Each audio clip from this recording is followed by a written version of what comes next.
FX, bonjour. Salut Max. Aujourd'hui, on parle de chasse au dindon. Vraiment, là, un sujet que je trouve passionnant parce que chasser le dindon, d'un, ce n'est pas, entre guillemets, ordinaire. On voit pas ça souvent. Mais là, comment ça fonctionne, ce genre de chasse-là? Moi, je suis intéressé à savoir ça. Ben, c'est une chasse au Québec qui est encore en effervescence puis en grande croissance parce que ça existe au Québec depuis environ 2008. Oui. On sait qu'aux États-Unis, ça existe depuis des décennies, mais c'est une chasse qui génère beaucoup d'intérêt des jeunes chasseurs autant que des chasseurs expérimentés d'orignaux ou de chevreuils, Oui. parce que le dindon sauvage est une bête mythique. C'est une bête qui est très vocale comme un orignal, mais qui est très suspicieuse et très intelligente comme un chevreuil. Donc, elle est plaisante à leurrer, à chasser. Puis il y a plusieurs stratagèmes qu'on peut utiliser pour récolter un dindon. Puis Oui. aujourd'hui, on va voir la base de l'art de l'appel et aussi comment chasser le dindon. Tout ça. Mais est-ce que c'est ça, justement, qui fait en sorte que cette petite bête-là est intéressante à chasser? Est-ce que tu viens d'expliquer? Ben, moi, je chasse pour l'interaction que j'ai avec le gibier. J'aime parler au gibier et cet animal-là procure beaucoup de sensations fortes parce que c'est très territorial et c'est très agressif comme comportement du dindon. Donc, FX, situation, on est dans l'espèce de cachette, la cache, là, si j'ai Une tente, oui. si j'ai le bon terme. Donc là, on veut appréhender cette bête-là. Oui. Donc là, on parle d'étapes maintenant. Comment est-ce qu'on fait ça pour bien le faire, justement? Oui. Bien, ce qu'il faut comprendre, c'est les habitudes du dindon sauvage. Le dindon sauvage, à tous les jours, il s'alimente d'un champ, que ce soit un site nourricier. Aux alentours de 8h, 7h30, 8h le soir, il va aller se percher dans un arbre pour dormir la nuit, Oui. à la cime des arbres. Donc, souvent, ben, il va s'ériger dans les arbres matures qu'on voit dans l'illustration. Il va aller sur le sommet de l'arbre. Il va se percher là toute la nuit. Aux alentours de 5h15, il va aller au sol pour s'alimenter et accoupler des femelles, OK. rejoindre ses femelles. Oui. Si la veille, on n'a pas localisé nos dindons aux jumelles, Oui. où ce qui se situe, ben, la meilleure technique, c'est de les localiser avec un appel de localisation. OK. Le plus populaire, c'est la corneille. La Oui. corneille, le dindon répond très bien. Qui consiste à faire des sons, justement. Des sons de corneille pour provoquer un glougloutement de mâle. OK? Donc, on va utiliser la peau de la corneille. On va faire des sons qui suivent. Oui. On va faire des sons de corneille dans le but de susciter une réaction du mâle dindon. Et de l'approcher, là. C'est ça, et de il va l'approcher, nous c'est donner ça. sa localisation. Fait que là, je sais, exemple, qui c'est plus à lisse de moi, ben là, je vais faire une offensive de chasse en conséquence. OK. Ça, le son que tu as fait, est-ce que c'est le premier son qu'on entend dans les étapes pour la tirer ou est-ce que ça peut être un son autre que celui que tu as fait? Oui. Si dans le fond, j'ai déjà localisé mes dindons, j'ai pas besoin de faire un appel de localisation. Si OK. je sais où ils sont la veille, je ne ferai pas de call de corneille. Pourquoi? Pour la simple et bonne raison que je veux pas précipiter les choses puis je veux pas être trop agressif. Si je sais déjà qu'ils sont là, je vais les laisser dépercher naturellement. Oui. Je vais commencer mes appels de manière plus naturelle.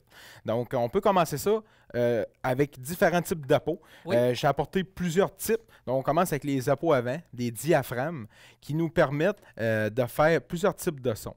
OK. C'est un produit qui permet de faire des sons vraiment réalistes, comme une dindon. On l'insère dans le palais et on souffle de l'air. Je vais faire le yelp. OK. Donc, dans la bouche, finalement. Là. Oui. OK. Je vais le mettre dans ma bouche, puis je vais faire des sons de femelles qui cherchent de la compagnie, ce qu'on appelle le yelp communément dans le monde du dindon sauvage. Oui. Donc, je vais souffler des mots qui vont faire chip, chip, chip, chip, pour faire le son d'une femelle en Je suis chaleur. curieux d'entendre ça.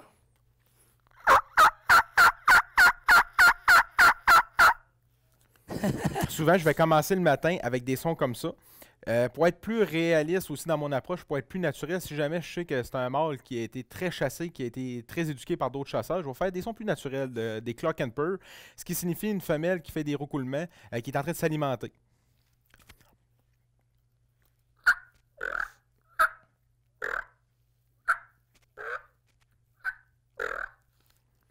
Ils vont faire C'est des ça. sons comme C'est ça. ça. Donc, le même instrument, mais avec Ouais. un son différent. Ouais. De la façon qui est positionné dans la bouche ou c'est tout ça? Ben, ça va être des syllabes qu'on va faire complètement différemment en fonction de la position de notre langue avec le palais, puis on va souffler de l'air différemment. OK. Ça, bien sûr, ces sons-là, si jamais le son est mal exécuté, évidemment, ça fait éloigner la Oui. bête, j'imagine? Il faut maîtriser C'est très ça. bien ses appels parce que le dindon, concrètement, il a une très grande mémoire auditive. OK. Ça veut dire si on fait une note qui est pas bonne ou qui est pas naturelle pour lui, il va Oui. déguerper et puis il va faire des potes qui a un son d'alerte. Pat, pat, pat.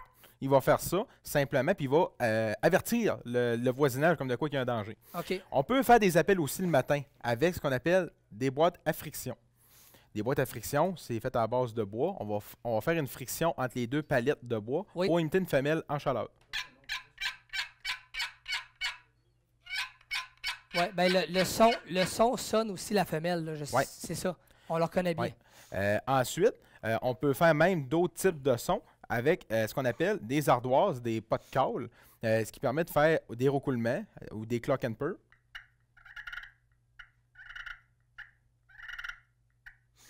On peut faire aussi des yelps.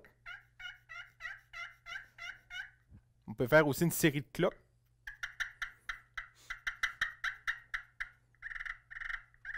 Fait qu'on peut faire plusieurs types de C'est sons. ça. Donc, encore là, 3 sons différents Ouais. avec le même appareil, finalement. Ouais.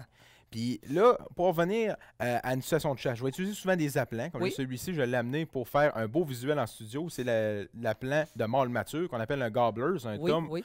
qui est un mâle de 2 ans et demi et plus. C'est très beau en passant. Oui, c'est c'est très de original. la compagnie Avianix, haute qualité. J'ai rajouté un plumage naturel que Oui. j'ai récolté sur un de mes dindons antérieurs. OK. Donc, c'est un mâle qui parade à la recherche de femelles. Souvent, quand que les mâles, ils bloquent derrière nos installations, Oui. puis que c'est long avant d'avoir des réactions pour clore le deal qui est de récolter, j'aime utiliser un appel de fighting purr, ce qui veut dire une bataille de mâles. Des mâles, souvent, vont se battre entre eux autres. C'est très territorial. Puis ils se tiennent souvent en groupe, ils sont grégaires. Donc, on peut imiter une bataille de mâles. Simplement, un canard d'oise, on va faire des purrs, mais rapidement. Oui.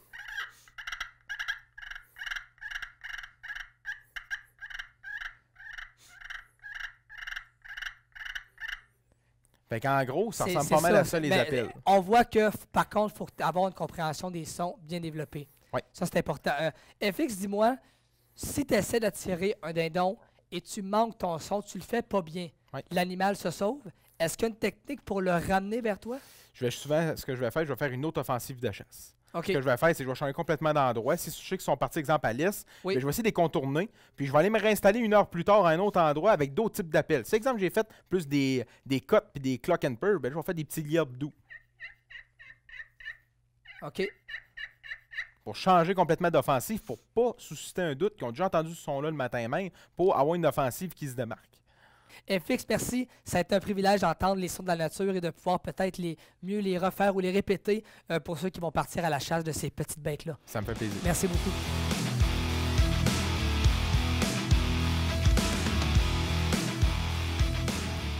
FX, bonjour. Salut Max. On a parlé de chasse au dindon la dernière fois. Là, maintenant, on parle de pêche parce qu'on commence la pêche. On est dans les débuts un peu de la saison. Là, bon, comment est-ce qu'on entre dans cette ère-là? Là? Comment est-ce de la bonne façon qu'on peut manipuler ça? Ben d'abord, ce qu'il faut dire, ce qui est important de la pêche, c'est que c'est une activité qui rejoint beaucoup de gens dans la population. Absolument. Parce que autant les jeunes et les moins jeunes vont aller à la pêche. C'est très accessible à cause de notre rivière du Gouffre, notre Oui. fleuve Saint-Laurent, Oui. des tributaires avoisinant la rivière du Gouffre. Donc, il est possible de faire des belles petites pêches proches de la maison. Et aujourd'hui, on va parler du début de saison, les techniques qu'on peut utiliser pour avoir du succès. Absolument. Donc là, on a parlé un peu de rivière. Donc là, quel poisson on peut pêcher, disons, le plus possible dans Charlevoix? Est-ce qu'il y a des saisons plus propices à d'autres ou comment ça fonctionne?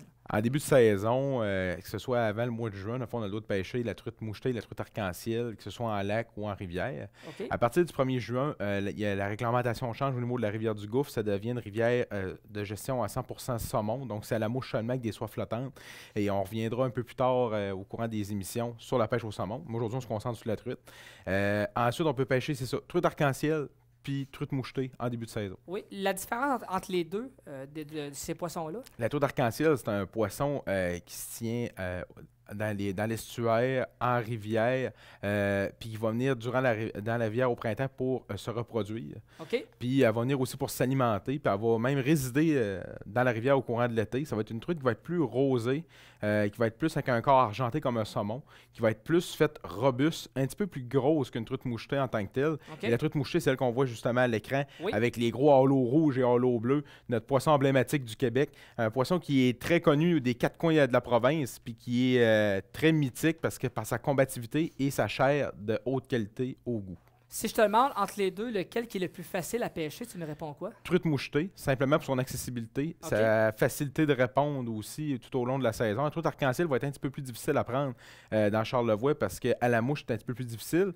Puis aussi parce que c'est un poisson qui est souvent en petite concentration, Oui. en petite pochette, si je peux dire, est plus difficile à retrouver. Puis aussi à Saint-Just-en-Rivière, dans Charlevoix, il n'y en a pas dans les lacs. Là. Aussi, là, on parlait de la rivière du Gouffre tantôt, Oui. rapidement. Ça, j'imagine que si c'est prisé, c'est parce parce que c'est là qu'on peut en pêcher le plus, j'imagine? Ben, je te dirais, c'est parce que c'est l'endroit simplement qui a le plus d'accessibilité. Oui. C'est l'endroit où il y a le plus de truites proches des grands centres, concrètement au printemps. Durant l'été, on peut aller pêcher dans les parcs nationaux, les CEPAC, nos pourvoiries, nos territoires libres, Oui. nos TNO qu'on appelle, ou nos ZEC.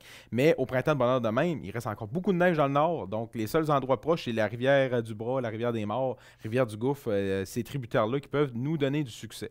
Maintenant, on va parler peut-être des techniques. On va regarder qu'est-ce qui pourrait nous amener à du succès en début de saison. Justement, ben là, avec tout, on a des leurres qu'on voit ici. C'est comme ça qu'on appelle ça, des leurres. Donc là, on va à la pêche, on utilise cet équipement-là. Comment est-ce qu'on fait là, pour déterminer lequel ça me prend et à quel moment aussi? Le commun des mortels, la majorité des pêcheurs au Québec connaissent ce fameux leurre qu'on appelle la Toronto Wobbler. C'est une cuillère ondulante qui se fait dans des formats de 2 pouces à 4 pouces. Oui. Celle-ci, c'est le format régulier de 2 pouces et demi. Pourquoi je te parle de cette cuillère-là?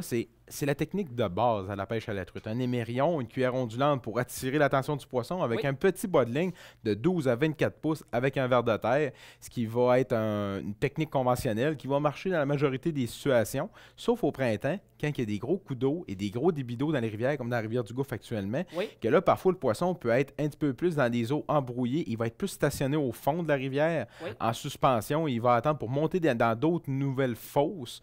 Dans ce cas-là, souvent, avec le courant, la cuillère ne travaillera pas très bien et on va opter pour d'autres techniques, ce qui veut dire de la pêche à la ligne morte. La ligne morte, ça consiste en quoi? C'est lancer une ligne d'un lac ou d'une rivière, mais qui va rester statique au fond de l'eau.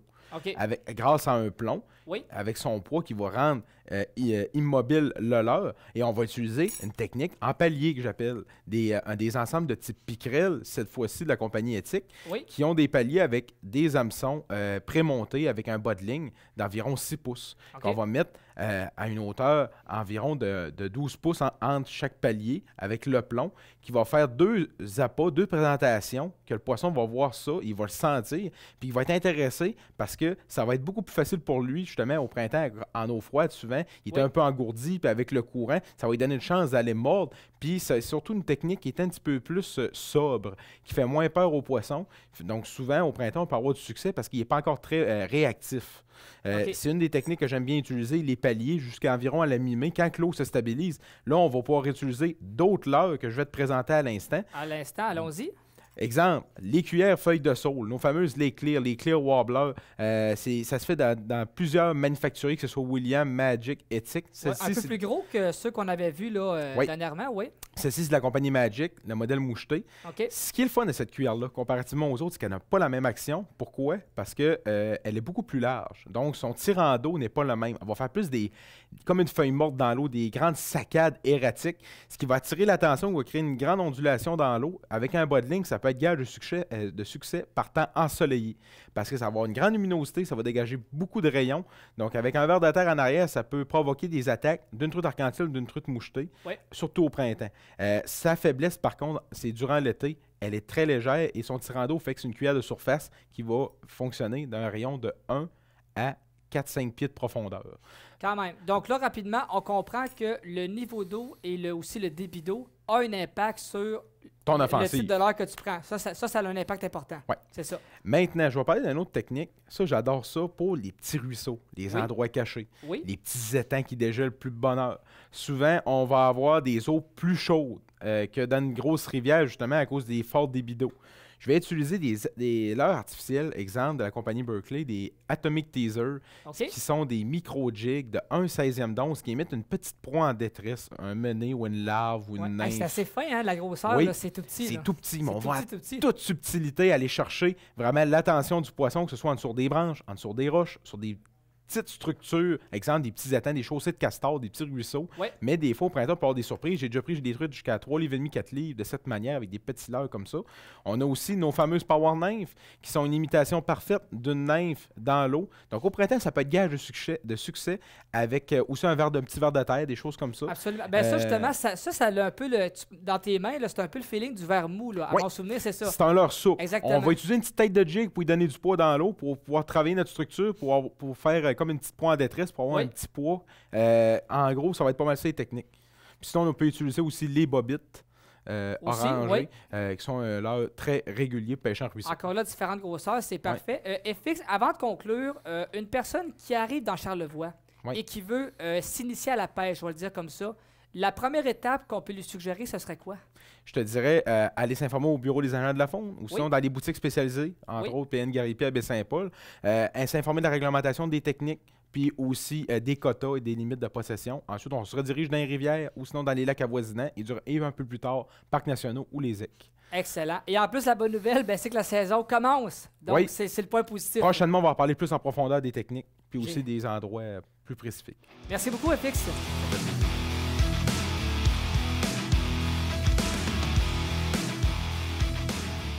FX, bonjour. Salut Max! On parle encore une fois de pêche. On Oui. aime ça parce que hein, c'est le fun de pêcher, c'est le fun de manger du poisson. Là, actuellement, sur le plateau, là, on a des beaux produits. On a des leurres, on a une canne à pêche. Donc là, je veux vraiment là, qu'on rentre là, dans cette portion-là. Là. Je veux qu'on parle de pêche.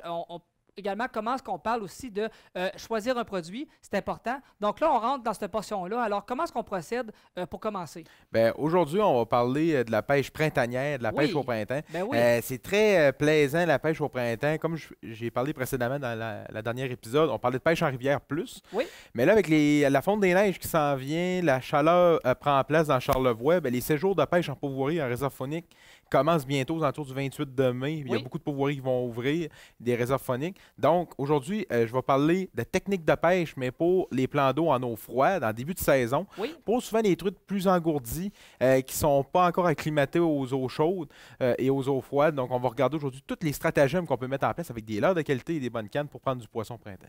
Absolument. Et là, on parlait de plans d'eau, là, de plans d'eau Ouais. spécifiques, justement. Là, bon, là, à quel endroit on peut trouver ça dans notre région pour bien les faire? Là? Ben, au printemps, début de saison, les endroits les plus populaires, on parle Oui. de la ZEC des Martres, de la ZEC Oui. des Sables, on parle aussi du parc des Grands Jardins, OK. la réserve faunique des Laurentides. C'est les endroits principaux ainsi que nos pourvoiries pour prendre du poisson au printemps. Ça, c'est les endroits principaux. Maintenant, après ça, on peut choisir un plan d'eau comme exemple, cette fois-ci, en exemple sur la carte satellite. Oui. On a le lac Carré, Oui. qui est le lac le plus pêché en pêche quotidienne sur le parc des Grands Jardins. C'est un lac populaire que tous les résidents de la région connaissent, les amateurs de pêche. OK. C'est un des plus grands du parc national. Aujourd'hui, je vais expliquer comment prendre du poisson en début de saison, parce que souvent les gens pensent que c'est la même technique qu'au mois de juillet et au mois d'août. Mais c'est OK. complètement différent de prendre du poisson au printemps. OK. Bon, mais justement, prendre du poisson au printemps, là, on fait ça comment? Parce que, bon, la base, on la connaît, mais c'est quoi les particularités de tout ça là-dessus? La truite mouchetée, ce qu'il faut comprendre, c'est que c'est un poisson qui est très sensible aux températures de l'eau. C'est un poisson qui a une température préférentielle de l'eau de 48 degrés Fahrenheit à aller à 54-55 degrés Fahrenheit. Donc, il faut vraiment pêcher le poisson dans cette température d'eau-là. Ce que ça veut dire dans un grand lac comme ça, c'est qu'au souvent au printemps, je vais essayer d'aller chercher les petites baies qui ont été réchauffées plus de bonne heure au printemps par le soleil. Les petites entrées d'eau, souvent qui vont être des eaux plus réchauffées que OK. dans le milieu du lac. Ou sinon, les petites baies avec un fond sablonneux, des OK. fonds rocailleux qui vont avoir beaucoup de pluie de lumière, beaucoup de luminosité et qui peut amener aussi les sources de nourriture. Ensuite, je vous montre le lac sur une vue d'ensemble. On a un exemple un vent de nord, un vent nord-ouest, qui est souvent un vent un petit peu plus difficile pour la pêche. Oui. Ça va amener souvent les sédiments au sud du lac, en sens contraire. Donc, souvent, ce que j'aime faire, c'est pêcher où ce que le vent va pousser la nourriture dans le lac. OK. Ce qu'on va faire, on va faire des passes de traîne, on va pêcher au lancer et on va cibler les endroits, comme je te dis, où ce que l'eau va être un petit peu plus chaude. Donc, Oui. j'aime passer aux alentours d'environ 50, 75, 100 pieds, 150 pieds du bord, en pêchant à la traîne avec un bas de ligne, avec une embarcation et un moteur électrique. On va se promener dans une petite baie. Et ensuite, dès qu'on a prospecté à la traîne, on trouve le poisson dans quelques attaques. Là, on peut être plus proactif au lancer. Donc, alors ça, c'est à prendre en note. Et là, ici, on a des produits, je vais appeler ça le présentoir. Oui. On a une canne à pêche, on a des leurres. Les particularités des leurres, là, bon, là, faut en choisir une. Oui. La canne à pêche, il faut bien la manœuvrer, bien la construire. Là, comment est-ce qu'on peut réussir à bien faire ça et pas faire ça tout croche, Bon. entre guillemets? Je vais te conseiller comme si c'était mon client, c'était Oui, quelqu'un que je excellent. guidais à la pêche. Parfait. Ce que je dis souvent aux gens, c'est important d'avoir une variété de leurres, des cuillères ondulantes Oui. dans son coffre de pêche. Il faut varier ses présentations. On va commencer avec la plus légère. Souvent, les cuillères en forme de poisson. De poisson, tout à C'est fait. des très bons produits. Pourquoi? Parce que c'est une cuillère qui n'est pas pesante. OK. Donc, pour les eaux chaudes au printemps, les petites baies de 0, 3, 4, 5, 6 pieds d'eau, ça va être un leurre qui est très adapté. Et souvent, les truites au printemps qui sont plus prédateurs, qui sont plus carnivores, qui vont vouloir vraiment manger un petit poisson en détresse, ils vont aller attaquer directement la cuillère au lieu de mettre un petit verre de terre en arrière. Donc, on peut choisir notre présentation soit avec un petit trépied derrière la cuillère ou sinon mettre un bas de ligne avec un verre artificiel ou un verre naturel. Oui. Maintenant, on poursuit avec une des plus populaires au Québec, ce qu'on appelle les cuillères en feuilles de saule, en forme de feuilles de saule. C'est les fameuses les Clear Wobbler. OK. Dans plusieurs compagnies, celle-ci c'est de la compagnie William, mais une compagnie Magic peut faire ou la compagnie Éthique aussi. C'est une cuillère qui est super intéressante parce qu'elle a un mouvement beaucoup plus erratique qu'une forme de poisson. On va faire vraiment des saccades dans l'eau, OK. ce qui va créer beaucoup de visibilité dans l'eau, une grande ondulation. Le poisson va sentir les petites vibrations de ce leurre-là quand on va lancer ou on va pêcher à la traîne. Ça va attirer le poisson de loin. Puis, c'est pas fait pour aller très en grande profondeur. OK. Donc, 0, 6, 8, 10 pieds, ça fait la job amplement. OK. Celle-là, j'imagine qu'en termes de poids, elle est plus pesante que la précédente, vu de la grosseur. C'est ça, Oui. exactement. Maintenant, je te présente ma cuillère préférée. Une Oui, cuillère, oui. au cours des 10 dernières années que j'ai pêché sûrement le plus avec, c'est la Oui. cuillère Saint-Maurice de la compagnie Magic. OK. C'est une cuillère qui a un très bon mouvement dans l'eau, qui est super bonne à la traîne ou au lancer, autant en début qu'en fin de saison. Oui. Je prends du poisson avec autant du mois de mai au mois d'août. Pourquoi? Pour la simple et bonne raison qu'à la traîne, elle est très facile à travailler. On voit que les éclats de lumière du autocollant, Oui. c'est Ben, très lumineux. C'est là. très visible aussi, là, Oui. c'est ça, exactement. Moi, j'aime bien pêcher avec au lancer ou à la cuillère dans plusieurs couleurs différentes. Maintenant, je vais te présenter une autre cuillère qu'on peut prendre à la traîne. Des fois, quand le poisson est beaucoup plus nerveux, Oui. souvent, ça va être des cuillères, des formes de chapelet. Oui, un spécial, celle-là, hein, ouais. justement, là, avec la tige. Celle-là, c'est pour faire comme particulier. un mouvement rotatif qui va émettre comme une proie en détresse qui va OK. représenter ça. Souvent, ça va attirer l'attention du poisson et on va pêcher avec un bas de ligne de 24 pouces derrière la cuillère à la traîne. Ça fonctionne super bien dans les eaux claires ou souvent quand le poisson est un petit peu plus farouche. OK, OK. Donc, on ne la prend pas à n'importe quel moment. C'est Ouais. c'est ce qu'il faut retenir quand même. OK. Maintenant, je t'ai présenté pas mal tous les genres de cuillères. Oui. Il y a une chose qui est très importante, Maxime, dans tous les genres de pêche, c'est le choix des couleurs. Absolument. Le choix des couleurs, au printemps, ce que je conseille aux gens, variez vos présentations, vos couleurs, un petit peu d'orangé, un petit peu de rosé, des couleurs dorées, un petit Oui. peu de bleu. Bref, c'est important de varier en fonction de l'ensoleillement, de la clarté de l'eau, puis Exactement. aussi la température. OK. Donc ça, c'est un conseil que je donne aux gens, variez vos couleurs. OK. Parce que, par exemple, un leurre où ce que la couleur est très vive, dans certaines situations, ça peut être plus néfaste que positif. Oui, c'est ça, C'est ça qu'il faut ça comprendre. dépend de la luminosité, l'ensoleillement de la journée, clarté OK. de l'eau.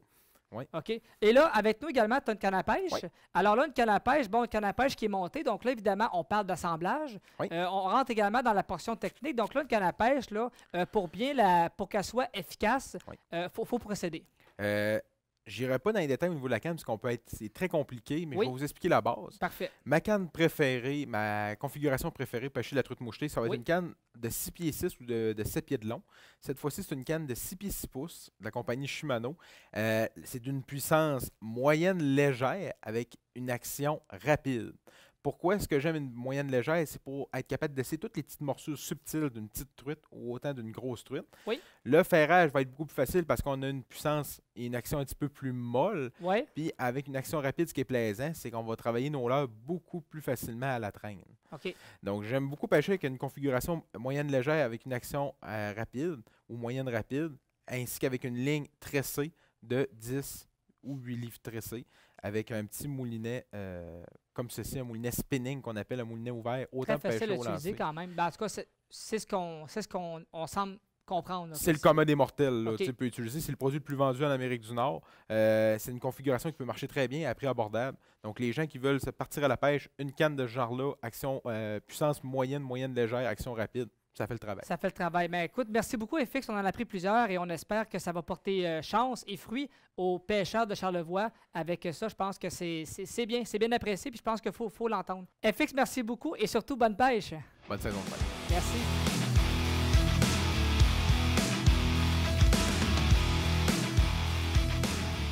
FX, bonjour. Salut Max. Dernière chronique de la saison et on fait ça en beauté parce que là, on parle de la pêche en été que ça va se passer. Là, parle-moi, comment ça se passe, ça, de la pêche en été? Est-ce que c'est plus facile qu'en hiver ou si c'est similaire un petit peu? Bien, aujourd'hui, on va poursuivre sur la pêche qui nous intéresse dans Charlevoix, la pêche à la truite mouchetée. On a parlé précédemment de début de saison. Les techniques vont se ressembler beaucoup en milieu de saison et même en fin de saison. La différence va surtout être au niveau des endroits de pêche et des structures qu'on va cibler pour capturer du poisson. En début de saison, comme j'expliquais, on va pêcher sur le bord des rivages jusqu'à les sédiments poussent, surtout proche des entrées d'eau. Durant l'été, on peut pêcher plus des hauts fonds, des structures un petit peu plus profondes. On va cibler aussi des endroits où il va y avoir des entrées d'eau, encore une fois, même des décharges de lacs, où il peut y avoir souvent des arbustes, des arbres en dessous de l'eau, où il peut y avoir du poisson qui peuvent se cacher. Puis aussi, on va pouvoir pêcher les endroits au mois d'août qui vont plus être envers la fraye du poisson.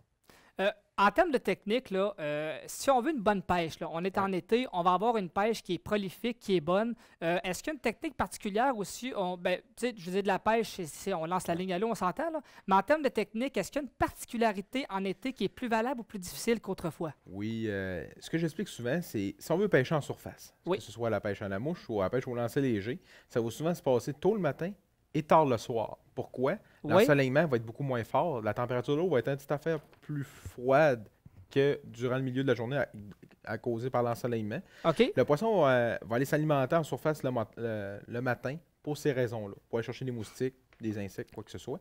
Durant le jour, il va se tenir en suspension, ce qui veut dire soit au fond de l'eau ou entre deux eaux, entre la surface et la profondeur, pour aller chercher sa thermoclime. La thermoclime, c'est la température préférentielle du poisson. La truite mouchetée aime beaucoup les températures oscillant de 51 degrés Fahrenheit à 58-59 degrés Fahrenheit. Donc, elle va souvent se tenir entre deux eaux durant le jour. Pour ce faire, il faut aller la chercher en pêche à la traîne. Avec nos leurres, nos cuillères ondulantes qu'on a parlé. Derrière l'embarcation, on va se laisser dériver avec un moteur et on va y aller en toute subtilité pour aller chercher l'intérêt du poisson. FX, on sait qui dit pêche dit mouche, moustique. Et ça, on sait que dans la vie, c'est extrêmement fatigant, pas à la pêche, mais partout dans notre quotidien. Donc là, comment est-ce qu'on fait pour se protéger d'une façon efficace et aussi d'en avoir le moins possible? Oui. Le commun des mortels connaît les produits à base de DEET, que ce soit du Watkin, Off Région Sauvage, Moscol. C'est des produits qui vont éloigner facilement les moustiques, mais qui peuvent nous nuire pour la pêche. Parce que le DEET est aussi un répulsif pour les poissons. En contact dans l'eau avec nos leurres, nos offrandes, la ligne à pêche, ça va les éloigner. Pour ce faire, si on veut avoir du succès de pêche en éloignant les moustiques, ce qu'on conseille, c'est des produits sans DEET, comme ceci de Watkin, à base d'icaridine. OK. Donc, ça serait ton conseil, ta recommandation. Moi, j'utiliserais ça si on veut de quoi en liquide.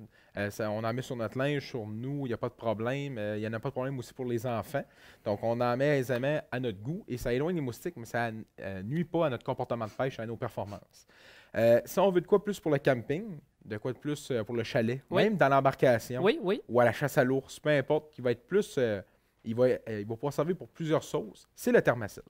Le Thermacell, c'est un produit américain.